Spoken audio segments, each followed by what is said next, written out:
Hi, welcome to Watcher TM. I'm Gabriel. Today I want to do a quick flip through and review of Bakto's Terrifying Cuisine by Giuliano Roverato, published by Spearwitch in 2023. The adventure is this adventure is for old school games. It kind of doesn't matter what you play it with. It provides HD, AC, and a special for each monster type. It also comes with a tournament mode, and yeah, there's some pretty crazy stuff in this adventure. It is a food-themed adventure. And yeah, just digging right in here, the first thing you do is you generate a demon. This is Bakto, the demon at the heart of the kitchen. And basically this mysterious building appears in town and starts gobbling up the buildings around it, growing ever larger. People who go in never come out. The party goes to investigate and finds themselves in the middle of effectively an Iron Chef competition in a strange D&D universe. One of the standout features of this adventure, this has always been part of this adventure, through all the iterations I've seen anyway, is a kind of Mad Lib style demon generation where you determine that Bakto is a hard of hearing demon who is allergic to stand-up comedy and is hungry for a traumatizing and nostalgic dish. The beauty of that is putting those ingredients together, you kind of end up making a really wild demon that you play at the table that represents Bakto, which is super, super fun. Another thing that this game comes with straight away is that I think it's every 10 minutes of real time, Bakto, or maybe it's every turn. It's actually every turn. Yeah. So every turn that the players do anything, he yells out announcements, and so we'll get to that. But yeah, so Master of the Kitchen Arena, Demonic Chef, Conqueror of the Queue, and the hungriest being alive. Yeah, he's got a full set of rubidite dishware, and he is very happy to brag about to anyone who will listen. This little section here describes how you should run the adventure. Basically, the party has 20 turns to gather ingredients from around the dungeon and return to the kitchen arena. It takes one turn to move from one point to another, or to fully interact with a room. Put a d20 in the middle of the table, set it to 20. Each turn, reduce the number by 1. So pretty straightforward stuff. He watches over the dungeon at all times.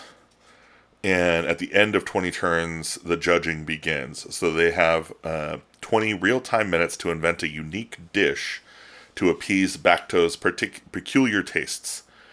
If they do not, Bakto eats them instead. He waits up to 5 extra minutes if the infighting and finger-pointing are especially entertaining. Bakto expects the challengers to extravagantly explain the nature of their dish before he eats it, judges it, and scores it. He awards the dish from 1 to 3 points in each of the following categories: creativity, presentation, and compliance with his demonic preferences.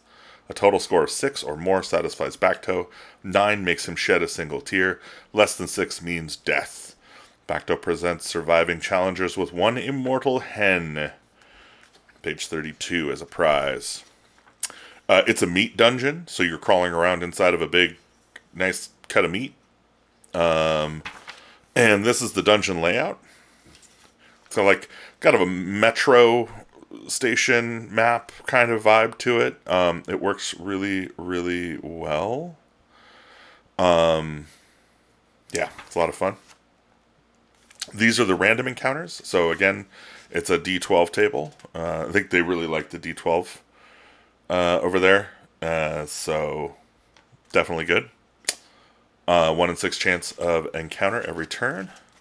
And then it goes into the actual descriptions with some amazing art. Actually, who did the art for this? Let's see if we can find it here. So Jared Sinclair did copy editing and proofreading. Graphic design was by Micah Anderson. Art by Silva Zhao. Very cool. Yeah, I love this art. I think this might even be the same art as we got in Brave Zenith, which I think is also from this publisher or from this author. And yeah, effectively, this whole dungeon is just full of all kinds of weird food adjacent ideas. Porcini goblins, and I think there's a Tarrasque sausage in here somewhere. There's just all kinds of weird stuff. And so the party is going to try and collect a bunch of it. And you basically just give them a pastiche of what each of those things might be, and let them interact with all these crazy kooky monsters and weird things going on. But keep them on task. They need to make a delicious dish. The big coop. The cosmic egg. Yeah. Holy jambu. So many good things. The Chamber of Q. Yeah, dude. A collapsed god. If you eat his flesh, weird things happen. And then they have lists of ingredients here that are found throughout the dungeon. So, like I said, Holy Jambu, Immortal Hen, Jabberwock Meat. Luckily, they give you the page numbers next to those things where they appear. Although, if I'm being 100% honest, I think these spreads could have done with just a hint more definition to make it clear. Like, an italic and a bar is not... Yeah, it seems a little light for the information here. You could have separated those out a little bit better. But, you know, a minor quibble over what is otherwise inarguably a gorgeous book.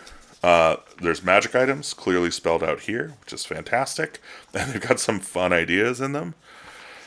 Alternate modes of play. So there's a secret ingredient challenge that you can do. Kind of turning it into a brand new adventure. There's the Rubidite Chef Challenge, which summons a rival adventuring party to do the cooking against you. And these are the Rubidite chefs. So these are PCs, basically, that the DM gets to run as kind of foils to the party, which is amazing, because you get phrases like, "Greetings, I'm Stroganoff, the Goblin Cleric. Fear me, for I am the bringer of death, the sword of the very sun, that hungers for the destruction of this feeble mortal plane. Why won't you die?" That's great. A hairless feline named Fireball, the magic user. Classic. Yara the Ghost Fighter. And then this is an explanation on how to run the Rubidite chefs, which is, again, good support for the DM. Amazing art. And then this is a tournament mode. Your enemy stat blocks are all here on one page in 47, so you can very easily get to it. The colors are fantastic. The book's construction is nice. It's A5, fits nice on your shelf, looks kind of stunning next to all of your other little A5 D&D adventure modules. So if you are a nerd who likes D&D adventures and likes the silly, I highly recommend picking up Bakto's Terrifying Cuisine by Giuliano Roverato from Spearwitch. I've run this a number of times, and we have had an amazing time every time. So pick it up. I think you can also find it at Roll for Tarrasque on itch, maybe? But there'll be links down in the thing. If you like these videos, you should like and subscribe. Also, if you want to support Watcher DM and me making these videos and stuff, you can go to watcherdm.com. You can go to the Patreon, where I am trying to share more personal creations as I get them done. And yeah, that's about it for me. Thank you so much for playing. Bye-bye.